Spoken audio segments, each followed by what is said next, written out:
Good afternoon mga kamoy. Wala naman kaming magawa. So dito muna ako palakad-lakad sa may tabing ilog. Dito lang naman malapit dito sa pinestuhan namin. At dahil tanghaling tapat nga area. Dito naman tayo ngayon sa Bolinay. Ito yung ruta natin ngayon. Bale, konti na lang yung parcel and aantayin na lang natin yung ibang magpipick up pa. Sobrang init, grabe. At eto na nga pala yung mga natirang parcel namin. So mag-aantay pa kami ng magpipick up niyan. Eh kung wala na talaga, wala na matawagan, pwede na kaming bumaba. Habang gurure kami dito, nag-pick up Agnate Lunch Kampay. Let's go. Anong oras na rin kami nag-lunch kasi dahil sa kasama ko, pagdating kasi niya, bumili siya ng Sting na iinumin namin bago mag-lunch. So habang wala pang pumupunta dito para mag-pick up, kain muna tayo guys, samahan nyo kami.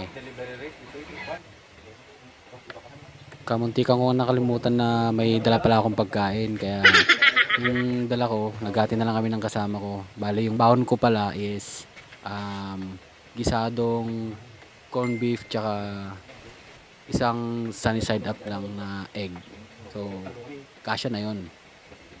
Kaysa naman hindi kami mananghalian, anong oras na, tsaka gutom na rin tong kasama ko. Kaya tara guys, kain muna tayo. Pagkatapos pala namin kumain, sabi ng kasama ko, wala na rin naman matawagan tsaka wala na mayantay. So nagplano na kami para bumaba na lang. Bye! Let's go! Pagdating namin dito sa dadaanan namin, nakita ko yung view na maganda, kaya may isang parcel na ibibigay ko dito sa baba. Going to Bani Hot Spring. May nakapag-deliver to eh. Kaya may nagkalap di delibera.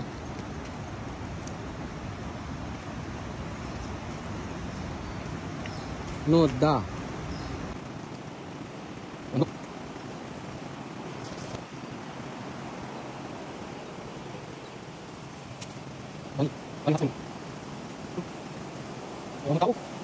Kaya pagdating ko dito sa baba, wala din naman yung taong pupuntahan ko, kaya wala, nagpagod lang ako. Kasi naman maliligo pa ako dun. Tsaka isa pa, natakot na akong bumaba dyan kasi may namatay na kasi dyan Bani Hot Spring taga dun sa amin, kaya na tinatawag nila. di na ako tumuloy bumaba para tingnan yung tao kung nandun siya. Medyo creepy yung place kasi walang katao-tao.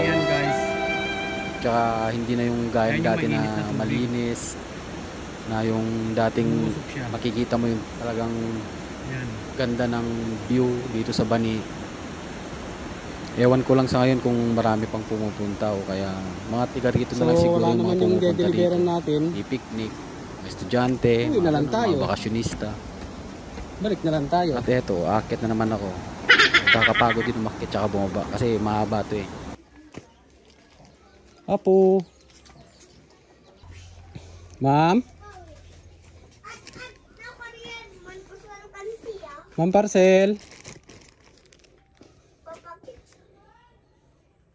Mamang mo. Mama, awat ka nung bagay sa ilong tao. Mama. Ay. Ma'am parcel, ma'am.